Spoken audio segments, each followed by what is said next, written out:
Welcome to History's Mysteries, a place where the echoes of the past linger in the quiet of night. Here, forgotten worlds awaken softly, and the stories of time unfold like dreams. So settle in, breathe deeply, and let history whisper you to sleep. The Macedonian Wars. The winds that swept across the Aegean Sea in the 3rd century before Christ carried the smell of salt, pine, and distant ambition.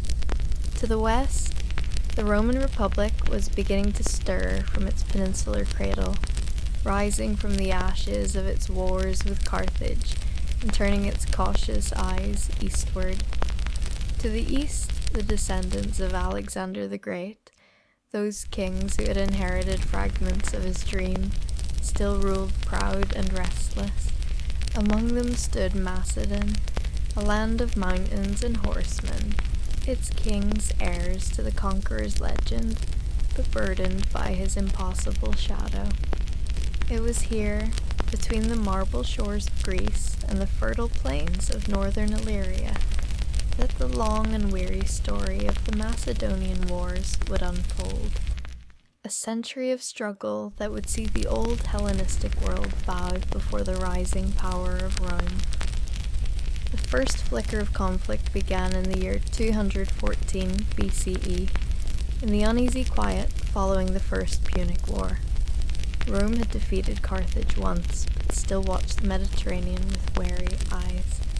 Across the sea, King Philip V of Macedon, young and daring, saw opportunity in Rome's distractions. He was a ruler of energy and ambition, descended from Antigonus and the proud line that had ruled since Alexander's age. His armies were disciplined and his phalanx deep, thousands of men in shining bronze, spears like a forest under the sun. In his halls at Pella, Philip dreamed not only of defending his realm, but of reviving Macedonian glory. The western seas beckoned, and the fall of Rome's enemies seemed to promise a chance to expand. But fortune and timing are cruel masters. When Philip aligned himself with Hannibal of Carthage during the Second Punic War, hoping to strike while Rome was preoccupied in Italy, the alliance proved hollow and ill-fated.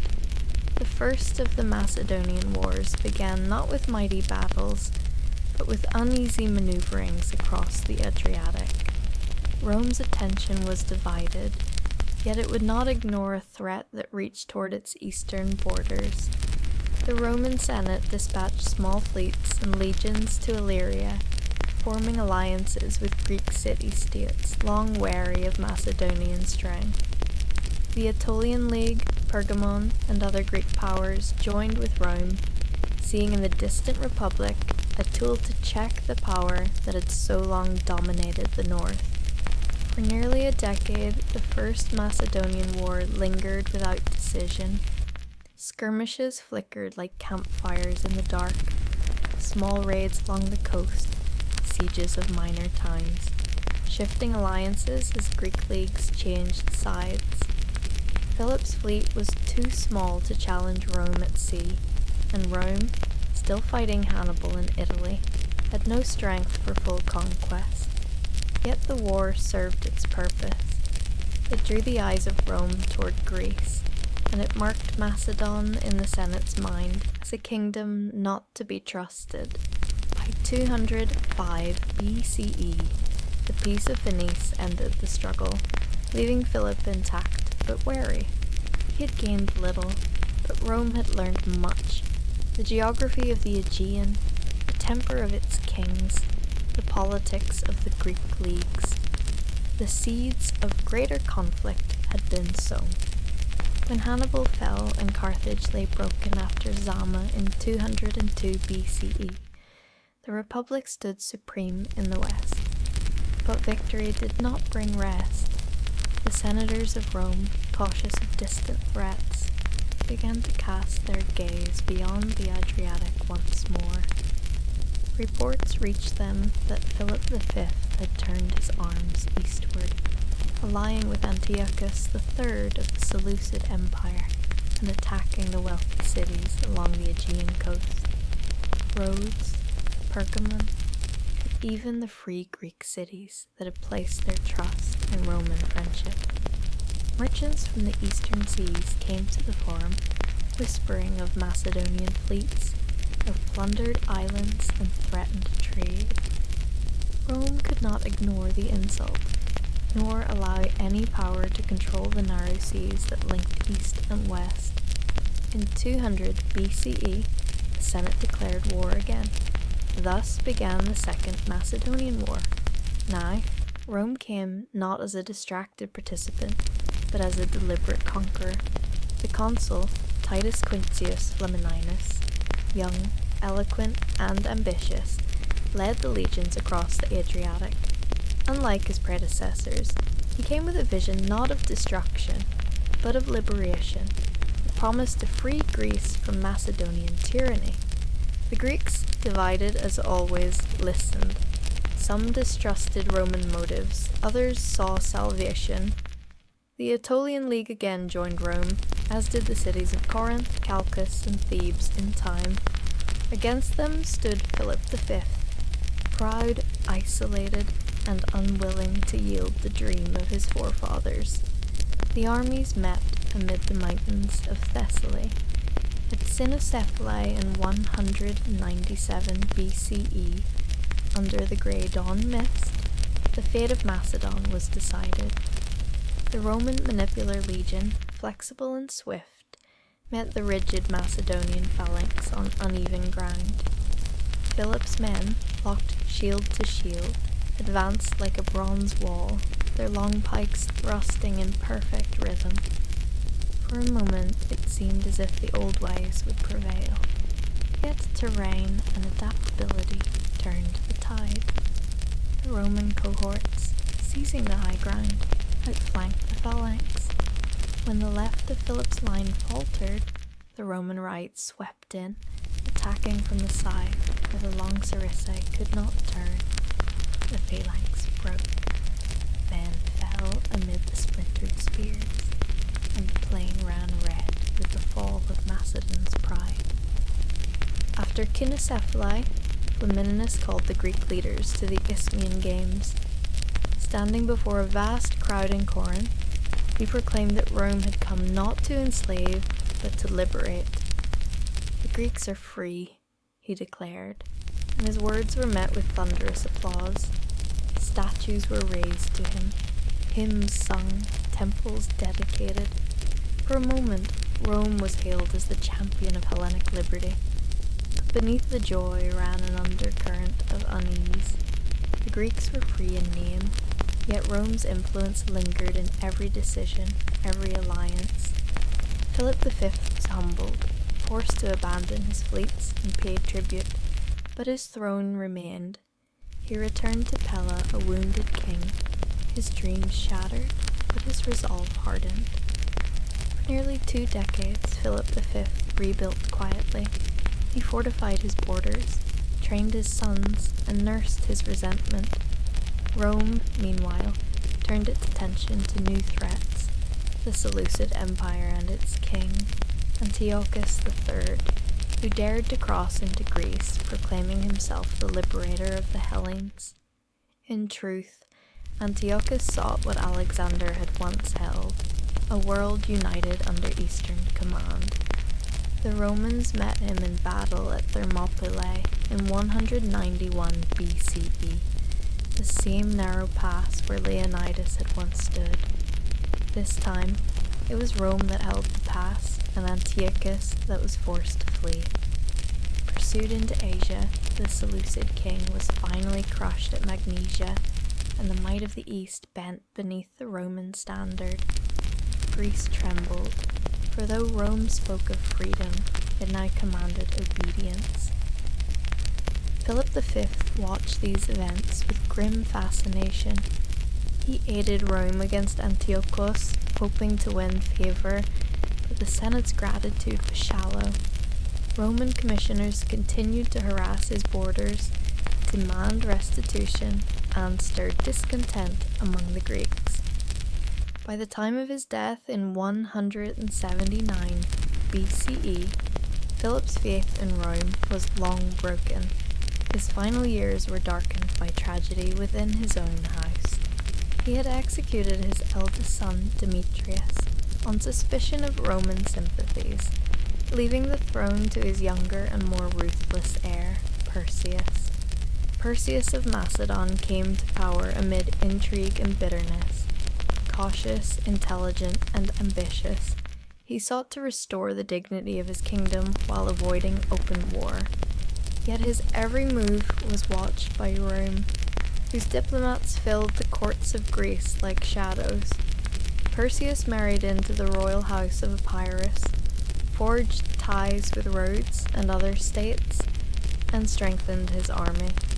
He revived the traditions of the phalanx, trained his soldiers in the old discipline, and filled his treasuries with gold. But, to the Roman mind, any strengthening of Macedon was a threat. Rumors spread in the Senate that Perseus plotted to unite Greece under his crown, that he sought allies in the barbarian north, and that he courted rebellion among the Hellenic cities still under Roman sway. By 171 BCE, tension boiled over into the Third Macedonian War. This time, Rome came with all its might and little pretense of liberation. The consuls of the Republic marshaled legions seasoned by wars in Spain and the East, while Perseus gathered his phalanx upon the plains of northern Greece. The early campaigns went in his favour. He defeated the Roman praetor Licinius at Callinicos and pushed the invaders back towards Thessaly. Greek sentiment began to waver. Perhaps Macedon might yet stand, but Rome, patient and relentless, sent new armies and new generals. In 168 BCE, Consul Lucius Aemilius Paulus took command. He was a soldier of experience and calm wisdom, more statesman than conqueror, but utterly determined. The two armies met at Pydna, near the foothills of Mount Olympus. It was June, and the air shimmered with heat. The Macedonian phalanx stretched across the plain in glittering ranks, each man armed with a long sarissa and protected by bronze and linen. Behind them, the royal camp glittered with banners and chariots. The Romans stood in manipular formation, smaller units ready to move independently, each shield bright with the insignia of its legion. Yet when the battle began, the Macedonians advanced steadily, driving the Romans backward with the weight of their spears. The phalanx seemed invincible again, as it had in Alexander's time. But then the ground turned uneven, the line wavered, and gaps opened between the ranks. Paulus saw the moment and struck. He ordered his cohorts to slip into the openings, to attack not from the front, but from within. The close order of the phalanx, once its strength, became its doom. The Romans hacked upward beneath the spears, cutting down the exposed men. Horses screamed, armor rang, and the field dissolved into chaos. By sunset, 20,000 Macedonians lay dead, and Perseus fled into the mountains, his kingdom shattered. The fall of Macedon was swift. Paulus entered Pella as a conqueror, his soldiers astonished by the wealth of the royal palace, the gold, the tapestries, the works of art that spoke of centuries of kingship. Yet Rome showed no mercy. The monarchy was abolished, the land divided into 4 puppet republics, forbidden to intermarry or trade freely. Roman commissioners stripped the temples and demanded tribute. Perseus himself was captured and brought to Italy, paraded through the streets in Aemilius Paulus's triumph. Once a king, he walked in chains, his eyes hollow beneath the laurel of his conqueror. Some said he died of grief in captivity, others that he lived long enough to see how completely his people had been undone. But history, ever restless, had not finished with Macedon. The decades that followed brought uneasy peace, then rebellion. Greek resentment grew as Roman governors meddled in local affairs and levied taxes that bit deep into once prosperous cities. The promise of liberty proclaimed by Flamininus now rang hollow. In 150 BCE, a pretender arose in Macedon claiming to be the son of Perseus. His name was Andriscus, a man of obscure birth but sharp cunning, who played upon the memory of Macedonian pride. Gathering exiles and mercenaries, proclaimed himself king and rallied the discontented. To many Macedonians, weary of Roman rule, he seemed a deliverer.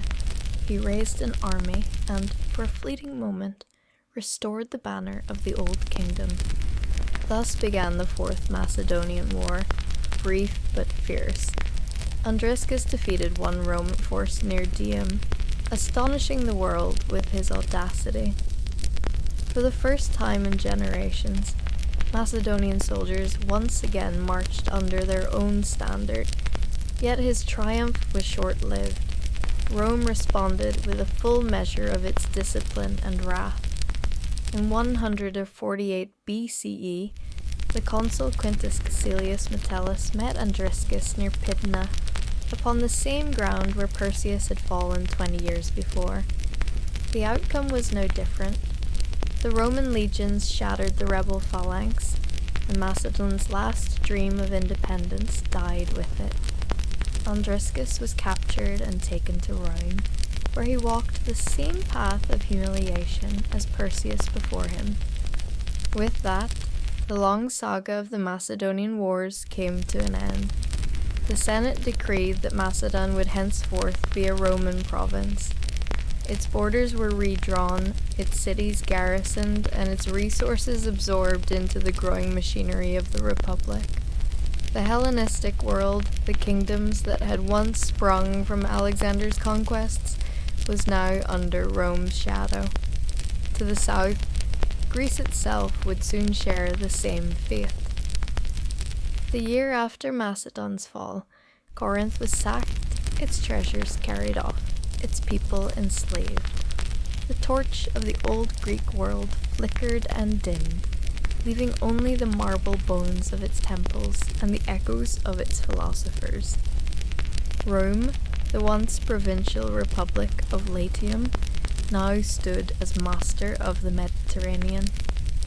Yet in the quiet that followed, the memory of Macedon lingered like an old song. Travelers who crossed the plains of Thessaly spoke of broken columns and silent cities, of the ghosts of phalangites, whose spears still glimmered in the moonlight. The Roman soldiers who garrisoned Pella walked among ruins that seemed older than time, their Latin tongues stumbling over the names of heroes carved in Greek. And scholars, sitting in candlelight centuries later, would look back upon that century of struggle and see in it a turning of the ages, the moment when the legacy of Alexander yielded to the dominion of Rome. In the long arc of history, the Macedonian Wars were more than battles between kings and republics. They were the slow passing of a world, the transformation of the Hellenistic kingdoms, vibrant with art and philosophy, into provinces of an empire governed by law and discipline.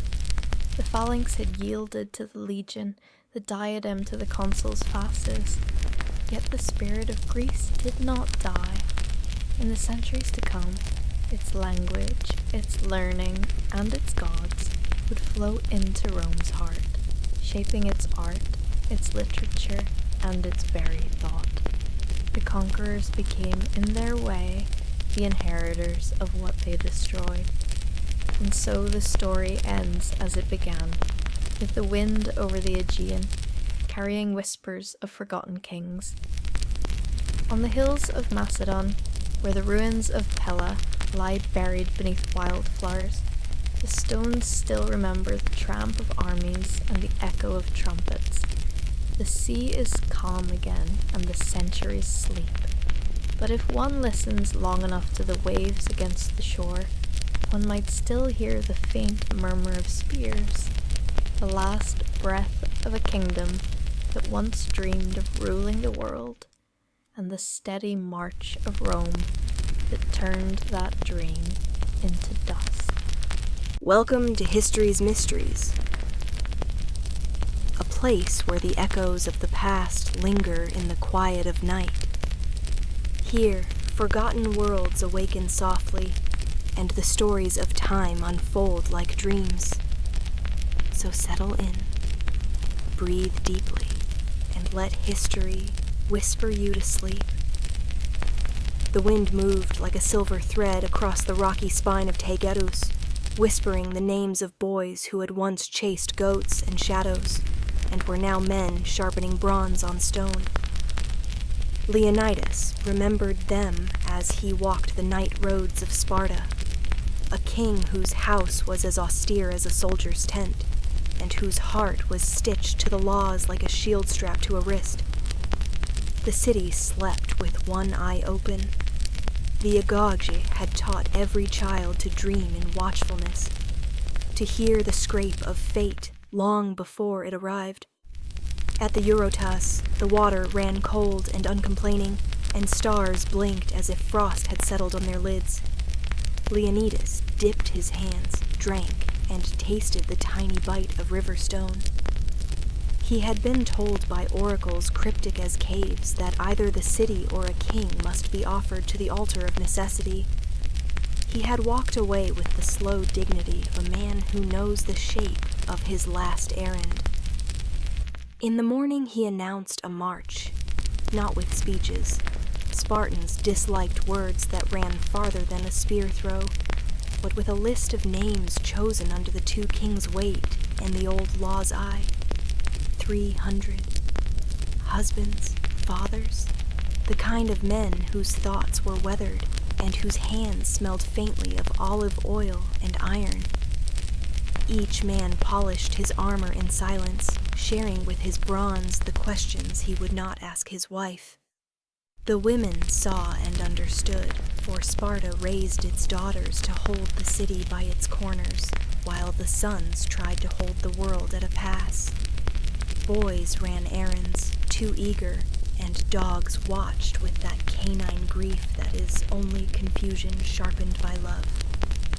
The elders stood beneath the porticos like knots in the planks of the city, and one of them, whose mouth had chewed the same laws for half a century, spat and said, "The road is narrow. That is our friend." The night before the march, Leonidas visited each house. He touched doorposts, thin as reeds beneath his palm, and spoke plainly to each woman. "I return by the laws, or I do not return." He did not promise anything else. In the barracks, the young conscripts not chosen watched the veterans with a kind of worship that had no need of altars.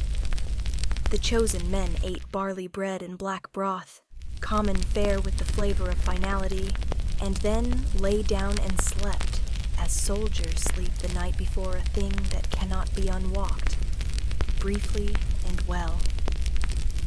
At dawn, the 300 formed ranks that looked like a comb carved of ironwood. They were not the tallest men in Greece, nor the most adorned, but there was a geometry to them, a severe beauty that came from practicing the same motion until it rubbed a groove into the mind. Each man carried a shield large enough to shelter his neighbor, but not himself. For a Spartan did not draw a circle around his own life. He joined the circle held by all. Sword, spear, breastplate, greaves, and the crimson cloak that told the enemy that the man before him had already bled in his imagination and would not be surprised by red. They set out with the earth cool underfoot and the sky like hammered copper. The road north lay thin and purposeful between vineyards and groves where a tree stood like soldiers at ease. Old men nodded at them and did not smile. Women stood with their chins high and did not wave. children watched with hands held behind their backs so they would not reach toward the glitter and ask to touch. Travelers joined the column's edges like foam on a riverbank and then peeled away, carrying news forward in shoals. Sparta was moving. Greece would not kneel in the doorway without first filling the doorway with bone. Along the way they gathered allies, not many, but the kind who understand that a small stone in the right place can deflect a great wheel. Thespians came with a courage that had no advertisement and no excuse. Thebans came with a hesitance that belonged to their city's politics but not to their arms. Messengers ran with mouths like bellows, and the hills relayed their panting across ravines whose floors were packed with old battles gone to seed. The Persian Sea rolled on the horizon like a metal plate being dragged by invisible porters. The hosts of the great king were so many, they filled the gossip of crickets. From afar, a man could smell bitumen, horse sweat, cedar, garlic, and the particular iron smell that whole empires carry. Like a badge. Sparta answered with cliffs and silence. Now all the roads drew toward the hot gates, the place the earth had narrowed with a craftsman's precision, so that the wide map could be argued at a human throat. They arrived at Thermopylae under a sky that had been polished by wind, and the springs breathed up their warm, egg-scented breath from the earth's mouth. The pass itself was a hard syllable, a stone word the sea hissed around when it was angry. Leonidas inspected the walls the Phocians had thrown across it, and ordered repairs with the thrift of a farmer mending a fence he means to lean against for the rest of the season. The men cut, stacked, hammered, and laughed briefly and savagely, the way men laugh when they have nothing left to bargain with except themselves. At night the camp hummed. Songs were not sung. Spartans did not sweeten their mouths before difficulty. They told small jokes, shook out their cloaks, and murmured to the bronze that it must be true to them tomorrow. Dieneces, whose wit moved like a fish in shallow water, said that a storm of Persian arrows would bring welcome shade. The young men laughed because it was good to pretend the world still contained ordinary inconveniences like weather. A helot tethered to his master's household slipped away for a moment and stood beside the steaming spring. He closed his eyes, and the warm ghost of the earth's blood threaded the bones of his feet. He thought of nothing sacred and everything real. Bread, women, a field left fallow too long, and the way a spear warms in the hand after the third hour of holding. Dawn the next day raised a brass lid quietly, and the first of the Persian waves came with banners and drums and confidence. They expected a road. They found a locked door and 300 keys that fit it. The Medes tested the line like wolves testing a herd, clever and fast and good at finding weakness where men sleep late. The Spartans did not sleep. Their shields kissed, their spears spoke, and the front rank's feet drew shallow trenches in the dust, marking the edge beyond which no man from Asia would step that day. The slaughter was not theatrical. It was meticulous. Men died in the way of men who believe their death can be made useful, with their hands learning a precise tenderness toward the weapons that must carry their last intentions. The narrowness required patience more than fury, and the Spartans were patient men, raised to count to 10 while being struck, and to answer not with tears, but with numbers. When the first waves broke and rolled back, Persia discovered that the pass was not a hill to be taken with a shout, but a craft to be practiced against a crabbed master. More came.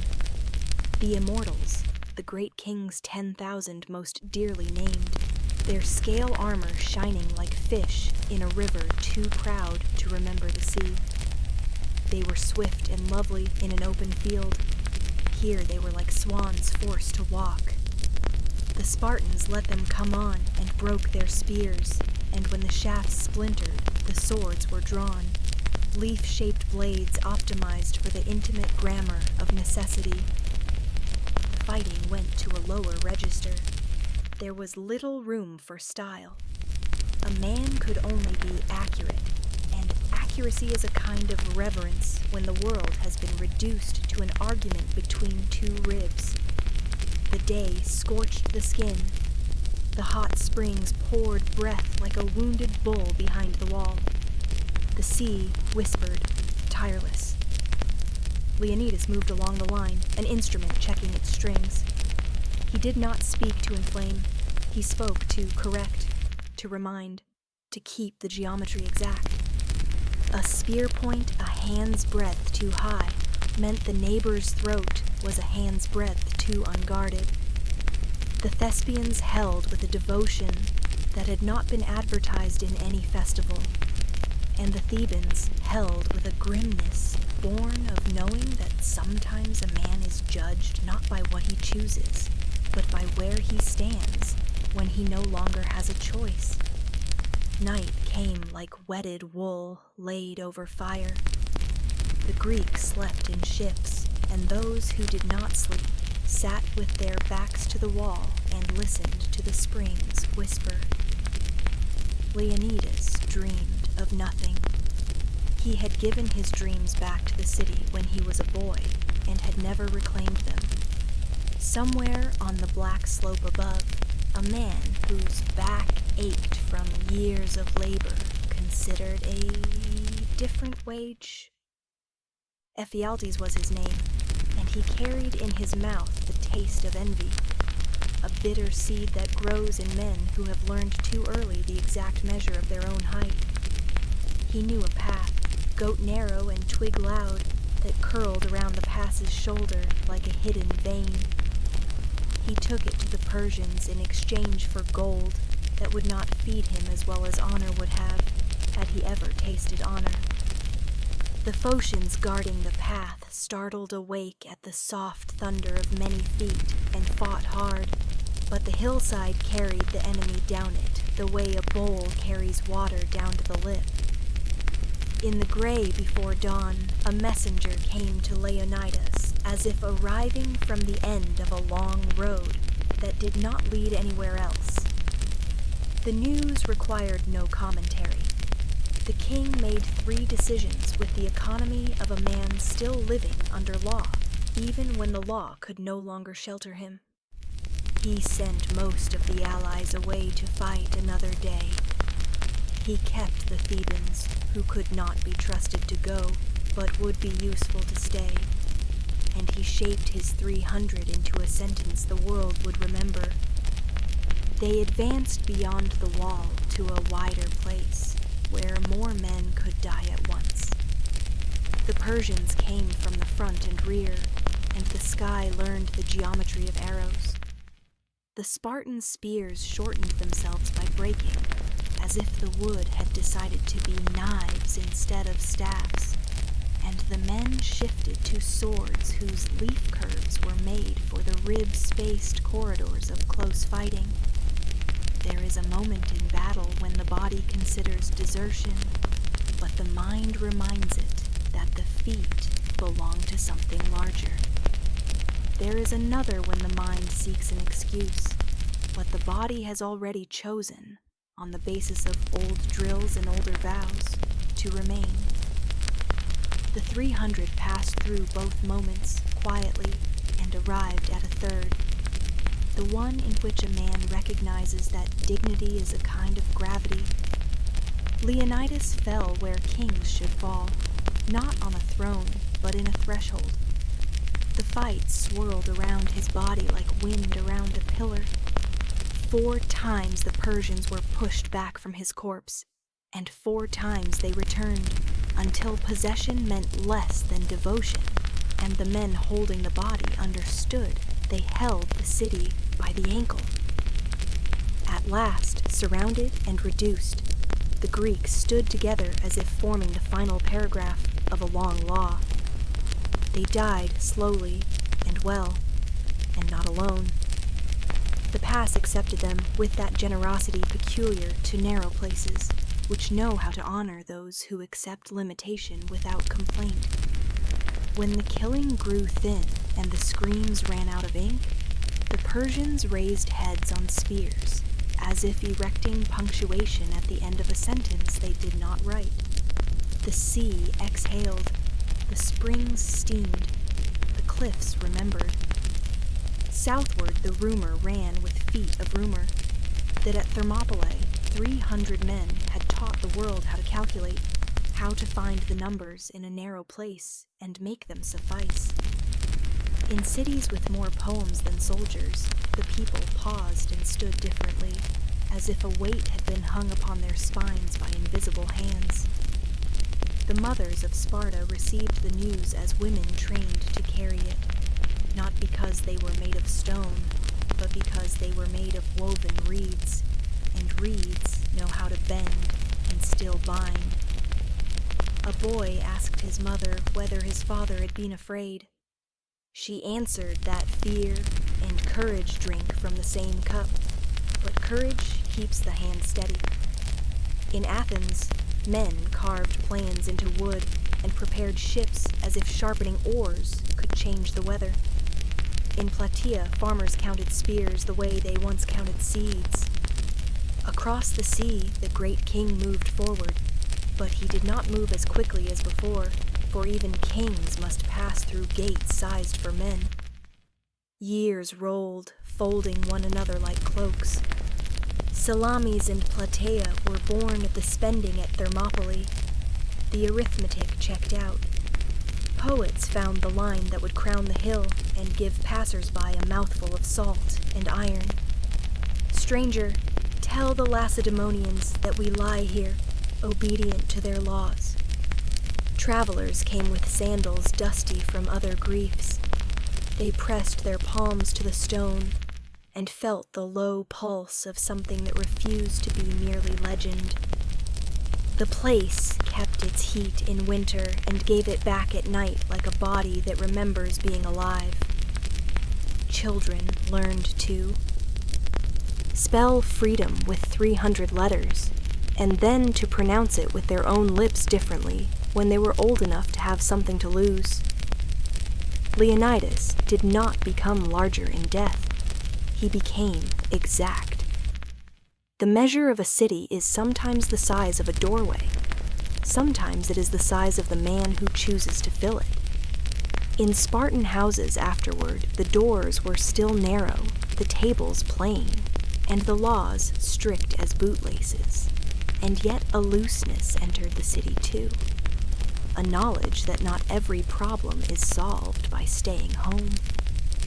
The boys of later years practiced their steps at the war dance with a new care, understanding that grace is not ornament, but accuracy gentle to itself.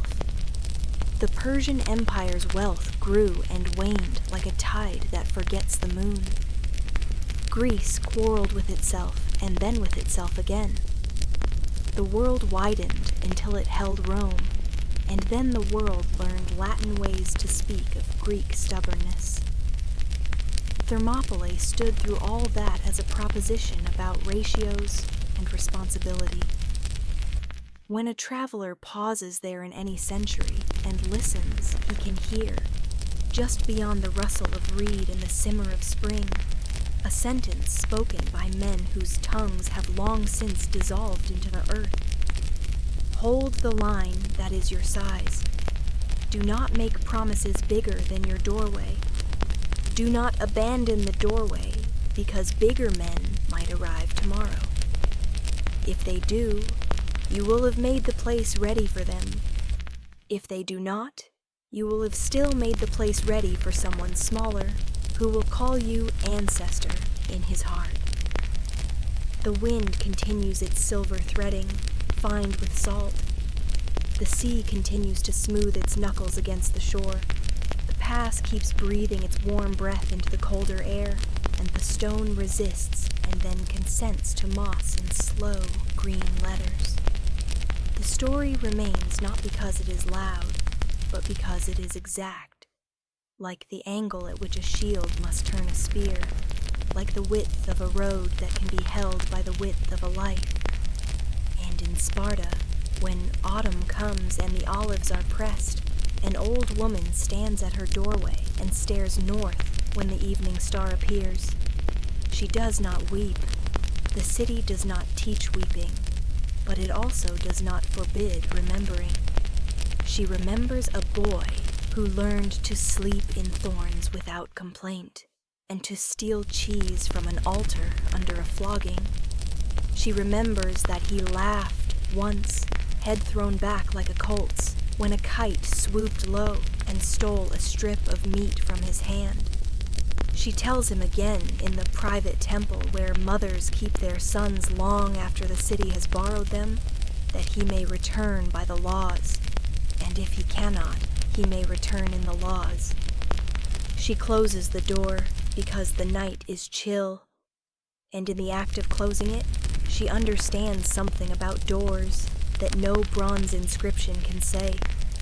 In Plataea, an old thespian whose knees ache in rain rises with a stick to fetch water. He pauses to breathe and looks toward the east, where the light troubles the clouds. He sees in the steam of his breath the shape of a shield, and in the bend of his stick the humor of Dienicus. And he smiles, and the smile hurts, and he keeps walking. Far away, a Persian veteran who lived and married and now sells spices to mothers with bargaining eyes watches his son play with a tin soldier at the threshold of the shop. He does not stop the game. He tells the boy, when asked, that some gates teach a lesson that makes a man richer, even if he cannot repeat it. He is not ashamed. He has learned that surviving a story is one of the ways a man can serve it, and the pass keeps its breath and its proportion. The world will bring again in every age an army made of many colors and one intention. It will also bring again a narrow place where numbers are humbled by angles and by the weight of vows. The 300 have no need to rise from the ground. They have already taken their posts beneath our feet.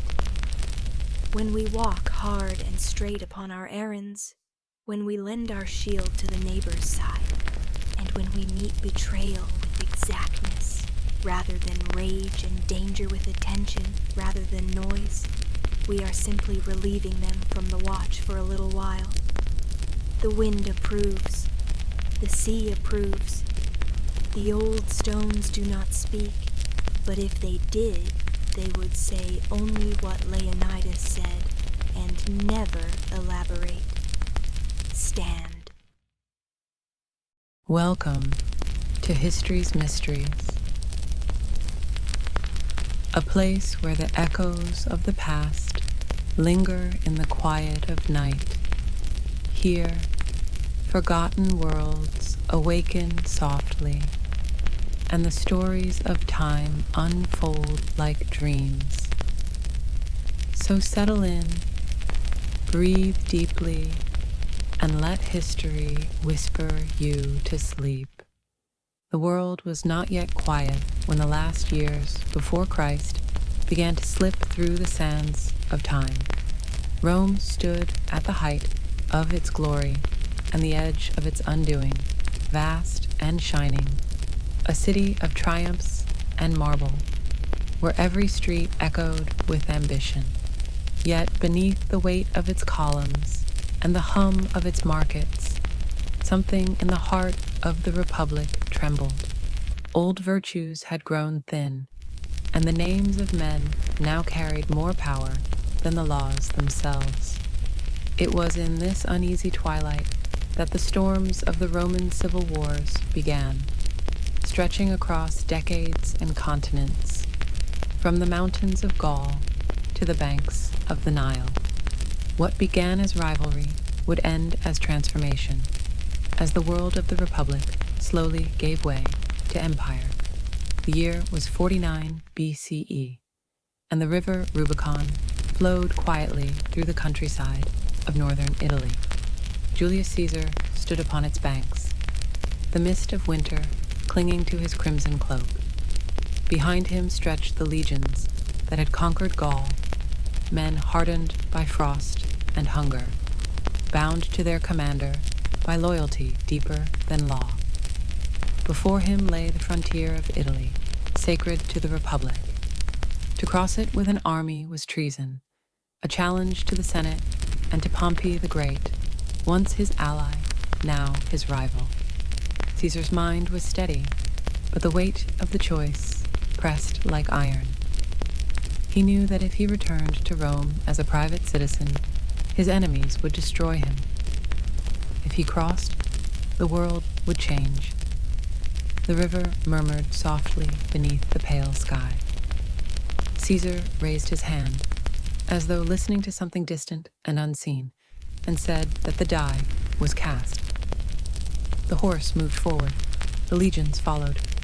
The Rubicon was crossed, and with it, the peace of centuries ended. Pompey fled Rome as panic gripped the city. Senators packed their treasures and escaped southward, taking the treasury with them. Rome, once the mistress of the world, was abandoned to the echoes of its own fear.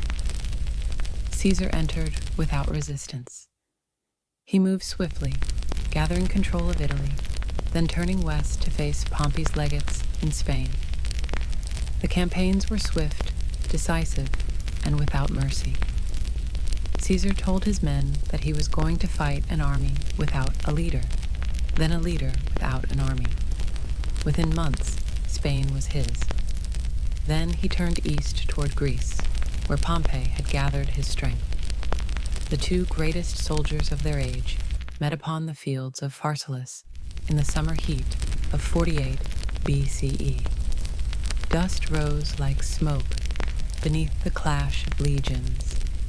Pompey had numbers, cavalry, and nobles who believed victory was their right. Caesar had veterans, lean and silent, men who had followed him through Gaul's frozen rivers and across the Alps.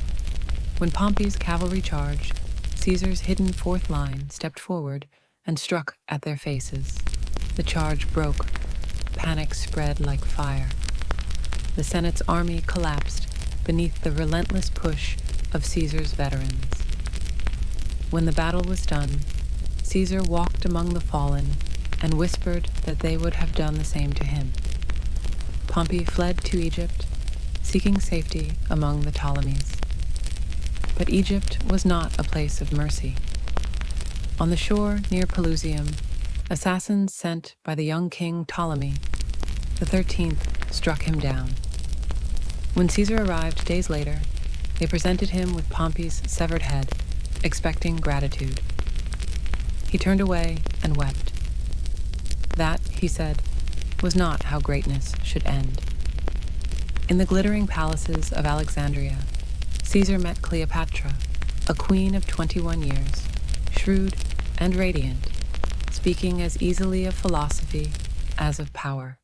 She came to him hidden within a carpet, unrolled before his feet, and in that moment, alliance became intimacy.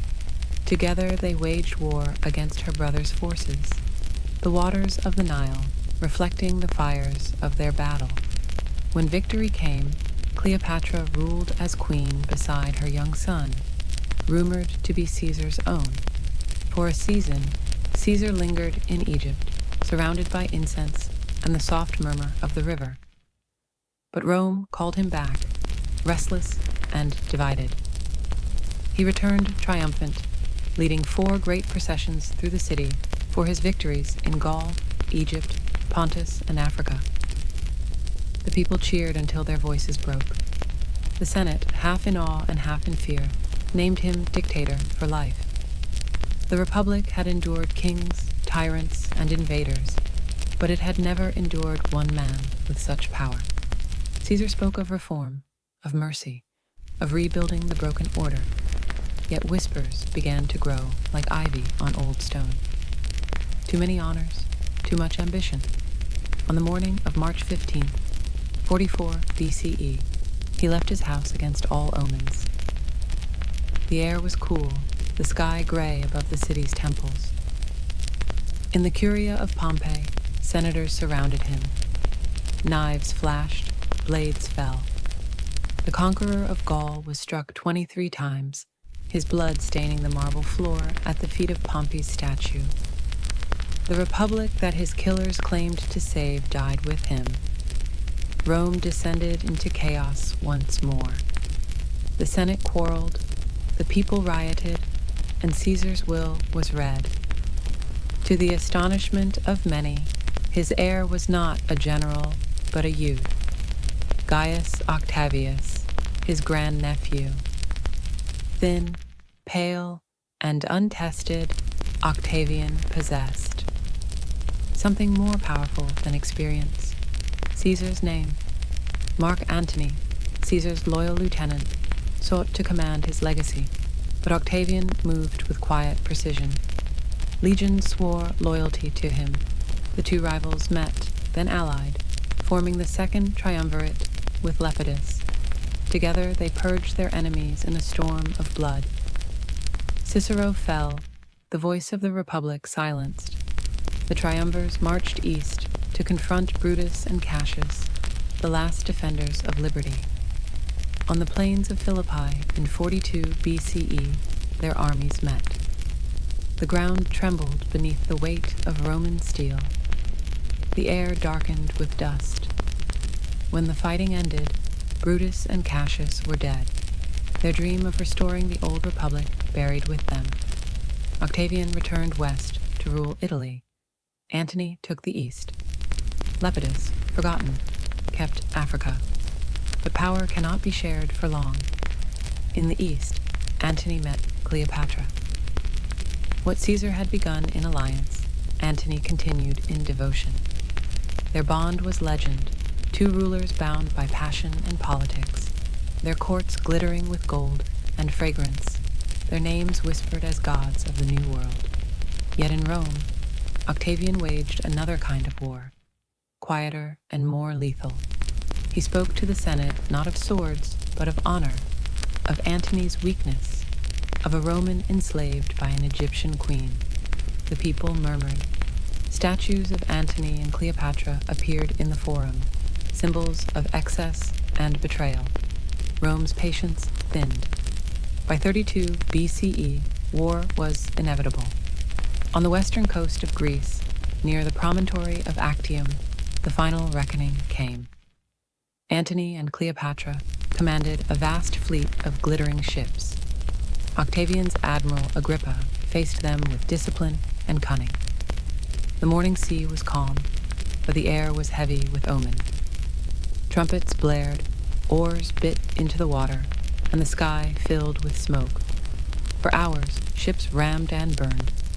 Then Cleopatra's golden flagship turned south, breaking the line. Some said she fled in fear, others that Antony followed love into ruin. His fleet collapsed. Octavian's victory was complete. The last hope of resistance drifted away with the smoke. The following year, Octavian entered Alexandria. There was no battle left to fight. Antony, broken by defeat, fell upon his sword. Cleopatra, refusing to be paraded through Rome, took her own life by the bite of an asp, her crown still upon her brow. Octavian stood over the city of the pharaohs, the last enemy gone, the world at his feet. Egypt became a Roman province, its wealth flowing to the Tiber. The doors of the temple of Janus were closed, signaling peace for the first time in a generation. Yet it was a peace built upon surrender. The Republic, that ancient dream of shared power, was gone. Octavian became Augustus, the first emperor of Rome. The Senate bowed, the people rejoiced, and the world slipped quietly into empire. Years later, as the marble of the Forum gleamed beneath the Italian sun, an old senator wrote that freedom had not fallen by the sword, but by consent, given piece by piece in exchange for safety and order. In that silence, Rome rested. The wars were over. The legions stood at the edges of the known world. The streets of the capital thrummed with trade and laughter once more. Yet beneath the calm surface, something older stirred, a memory of the republic that had been, of voices once raised in defiance. The names of Caesar, Pompey, Brutus, and Antony became legend, their fates woven into marble and myth. And though the empire would endure for centuries, every emperor who followed would live in the long shadow of those civil wars, knowing that Rome had learned the cost of greatness. In the end, the Republic had not been conquered by its enemies, but consumed by its own ambition. Its glory turned inward until it devoured itself. When night fell over the 7 hills, the lamps of Rome flickered in the wind, and the Tiber carried their reflections toward the sea. The world was quieter then, but beneath the quiet there lingered the faint echo of marching feet, of trumpets fading into the distance, and of the whisper of a man beside a small river long ago, casting the die that would never be recalled. And so the Roman civil wars ended not with a single victory, but with a transformation that would echo through all ages to come, as the Republic faded into empire, and the dream of freedom gave way to the rule of one, leaving behind the lesson that even the greatest of nations can fall asleep beneath the weight of its own power, dreaming forever of what it once was and what it might have remained.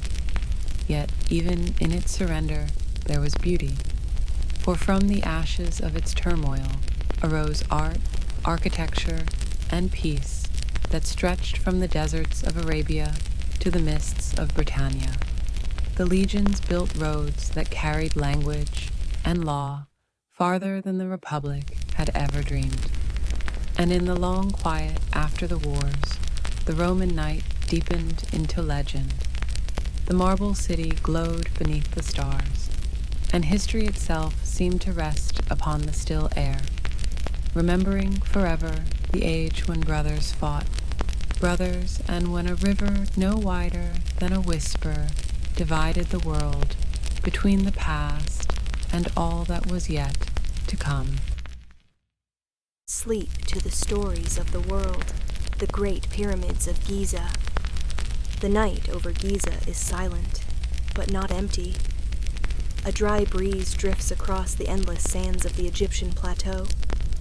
Beneath the moon's soft glow, 3 great shapes rise from the desert floor, ancient and solemn, as if the earth itself decided to reach toward the heavens.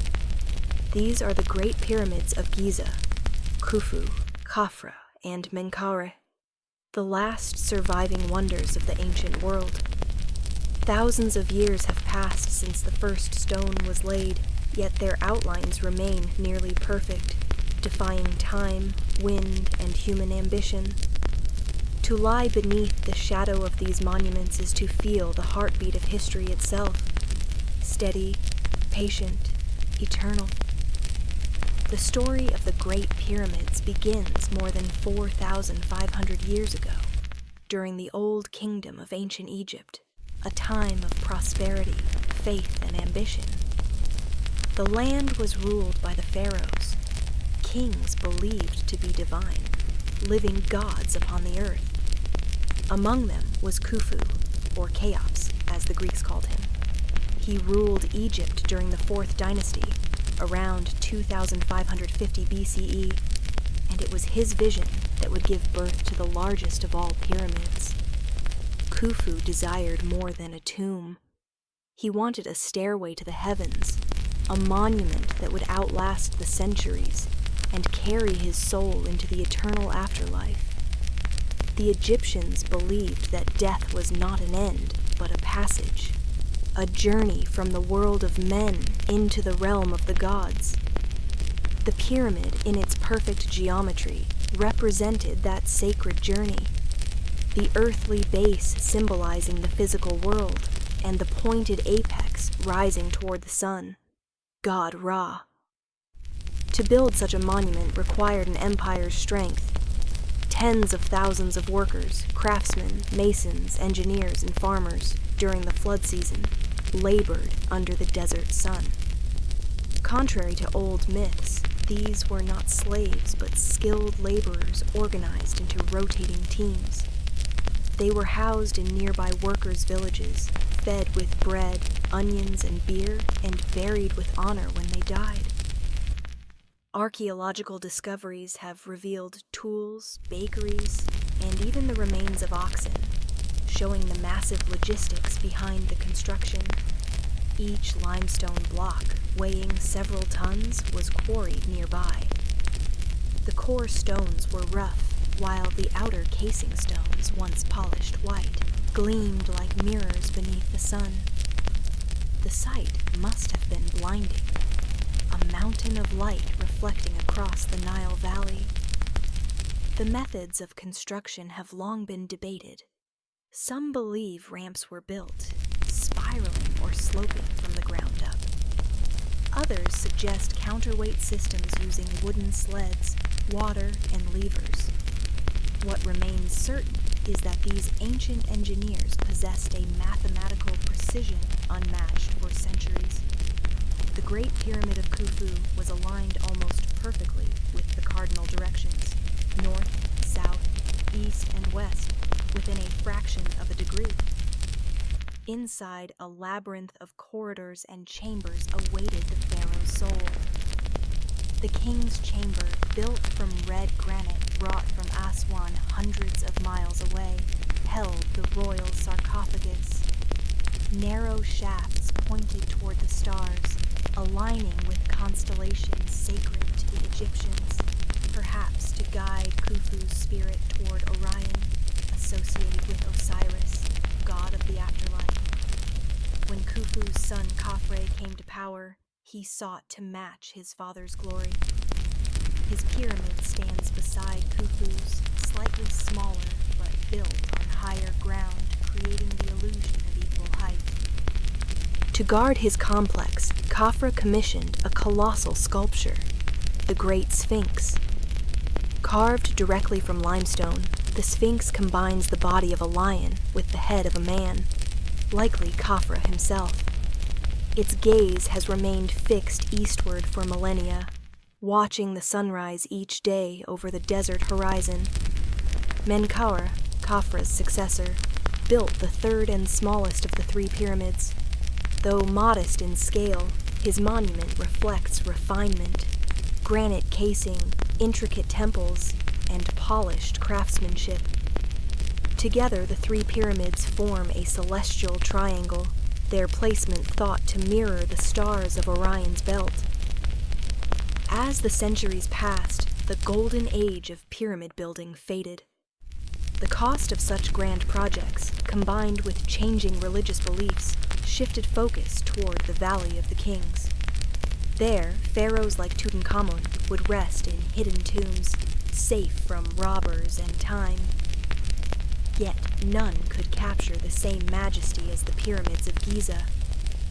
Over millennia, the pyramids endured invasions, earthquakes, and erosion. The gleaming outer stones were stripped away to build Cairo's mosques and palaces, leaving the rough core we see today. Still, the structure remains remarkably intact, a testimony to the genius of its builders. The Greeks and Romans who visited Giza were awed by what they saw. Historians like Herodotus recorded tales of hundreds of thousands of men working for decades, of secret chambers and hidden treasures. Poets wrote of the pyramids as eternal mountains, defying both man and nature. In modern times, explorers and archaeologists sought to unlock the mysteries within. In the 19th century, British and French expeditions mapped the internal passages, measuring every chamber and tunnel. Later, in the 20th and 21st centuries, advanced technologies, infrared scanning, muon imaging, and 3D modeling revealed hidden voids and possible secret chambers still unexplored.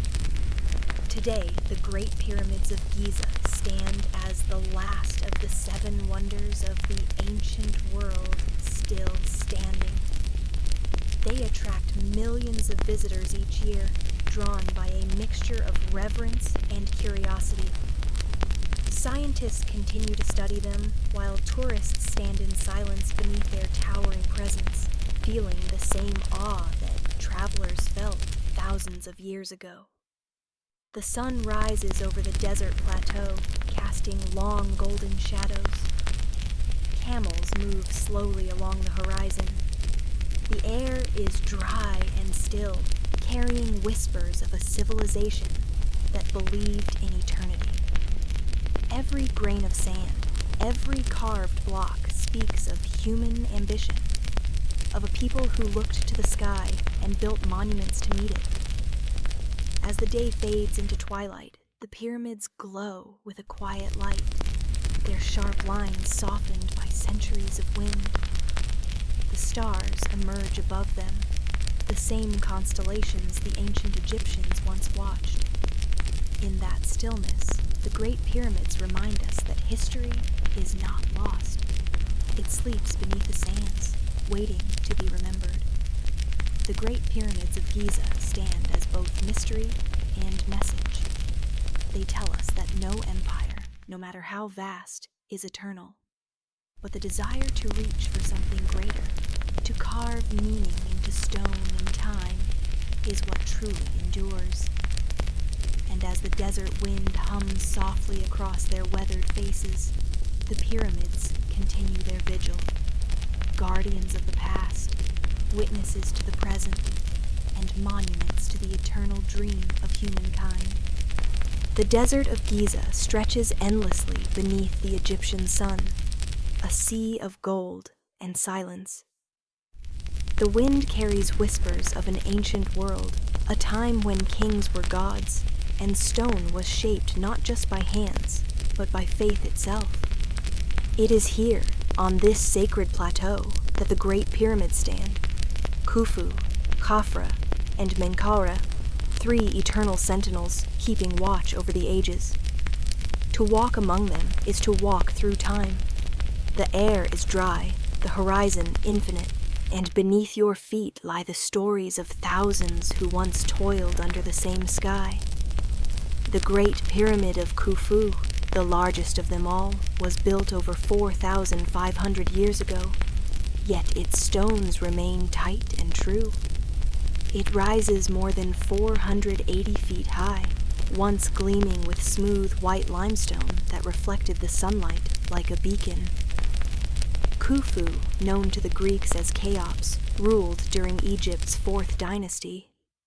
He was not merely a king, he was seen as a living god, the earthly manifestation of divine order. His pyramid was meant to be his gateway to the heavens, ensuring his immortality among the stars. The Egyptians believed that when the pharaoh died, his soul, called the Ka, continued its journey into eternity. The pyramid served as both tomb and vessel, a stairway to the afterlife.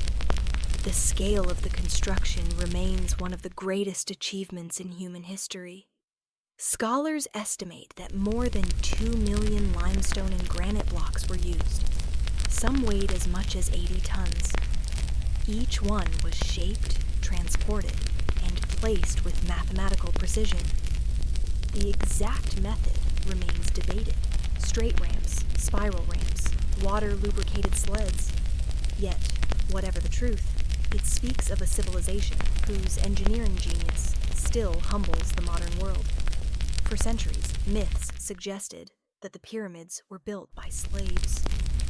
But excavations in the 20th century changed that belief forever. Near the pyramids, archaeologists uncovered workers' villages, bakeries, breweries, and graves of the very people who built them. They were skilled artisans, organized laborers, and loyal Egyptians who believed they were serving their god-king. Their graffiti, carved into hidden stones, even contained team names like the Drunkards of Menkar, a reminder that the human spirit was alive even amidst monumental labor. The workers' lives revolved around the rhythms of the Nile. When the great river flooded each year, farming ceased, and men from across the kingdom came to Giza to build. In return, they were fed, housed, and honored. Archaeological findings show they were nourished with bread, beer, and meat, rare luxuries for most Egyptians. The laborers worked in rotating crews, carving, dragging, and setting each block with precision that would last through eternity. The Great Pyramid's internal design is as mysterious as its exterior grandeur. Narrow corridors lead upward into the king's chamber, where Khufu's red granite sarcophagus still rests, though the treasures it once held are long gone. Above the chamber, massive granite beams relieve pressure from the stones above, a feat of engineering brilliance. Small air shafts point toward key stars in Orion and the North Pole, connecting the pharaoh's resting place to the heavens. Beside Khufu's monument stands the pyramid of his son, Khafre. Slightly smaller, but built on higher ground, it appears almost equal in height, a symbol of filial reverence and divine rivalry. Khafre's pyramid is guarded by one of Egypt's most iconic symbols, the Great Sphinx. Carved from a single limestone ridge, it combines the body of a lion, representing power, with the head of a man, likely Khafre himself. For thousands of years it has faced the rising sun, a silent guardian of the necropolis. The third pyramid, that of Menkauer, completes the sacred triad. Although smaller, it stands out for its elegant craftsmanship. Its lower casing was made from red granite, giving it a distinctive hue. Each pyramid was part of a larger complex, temples, causeways, and subsidiary pyramids, all meticulously aligned with cosmic and earthly principles. Together, they reflected Egypt's belief in balance, order, and eternity. As centuries passed, the white limestone casing stones were stripped away, used to build Cairo's mosques and palaces. What remains today are the rough inner cores, weathered yet still magnificent. Earthquakes, sandstorms, and time have eroded their surfaces, but not their spirit. They continue to command respect, standing as monuments to endurance itself. For the ancient Egyptians, the pyramids were not mere tombs. They were living symbols of creation. Their shape mirrored the primordial mound that rose from chaos at the dawn of time, according to Egyptian mythology. The pyramid's apex represented the sun's rays, a bridge between heaven and earth. Even the very word for pyramid, Mer, meant place of ascension. The Giza Plateau was carefully chosen. Its bedrock was solid, its location west of the Nile symbolic, for the west was the land of the dead, where the sun set each evening. Across the river lay the living world, bustling with farms, temples, and markets. Every night, as darkness fell over Giza, the Egyptians believed the pharaoh's soul sailed with Ra across the underworld, to be reborn with the sunrise. For centuries after the Old Kingdom, the pyramids stood as silent witnesses to Egypt's changing fate. Dynasties rose and fell, yet the pyramids endured. When foreign conquerors arrived, Persians, Greeks, Romans, they too marveled at these structures. The Greek historian Herodotus wrote of them with awe, describing Khufu as a tyrant who forced hundreds of thousands to labor for decades. Though his tales were exaggerated, They cemented the pyramids' place in legend. Medieval travelers spun their own stories that the pyramids held magical texts, hidden treasures, or even the wisdom of Atlantis. Some believed they were storehouses for the world's knowledge, preserved from the Great Flood. Even today, theories abound: secret chambers, energy alignments, alien architects. The truth, though simpler, is no less wondrous. These were the works of human devotion, mathematics, and vision, driven by faith in eternity. In the modern era, archaeologists have peeled back the sands of time. In the 1800s, explorers like Giovanni Belzoni and Colonel Weiss ventured inside, mapping corridors by torchlight. In the 20th century, modern Egyptologists like Zahi Hawass uncovered new tombs of workers, overseers, and priests, painting a fuller picture of the pyramid's world. More recently, infrared scans and muon imaging revealed hidden voids within Khufu's pyramid, possibly new chambers still unexplored. Beyond their mystery, the pyramids tell the story of humanity's greatest ambition: to leave something behind that defies death. They remind us that civilizations rise not only on conquest, but on imagination, on the belief that stone and spirit can merge to touch the eternal. As dusk falls over the plateau, the sky deepens from gold to indigo. The last light glints off the worn edges of the pyramids. In that stillness, one can almost hear the echo of ancient chants, the thud of stone, the rhythm of the Nile. Camels rest near the dunes, and the modern city of Cairo hums faintly in the distance. Yet within this vast silence, time feels suspended. The Great Pyramids of Giza are not just relics. They are conversations between past and present, between the hands that built them and the eyes that behold them now. They teach us that greatness is not measured by power or wealth, but by endurance, by vision, by the human will to create something timeless. And as the stars rise above the desert, aligning once more with Orion and Sirius, the pyramids stand in quiet harmony, the pulse of eternity still beating beneath the sands.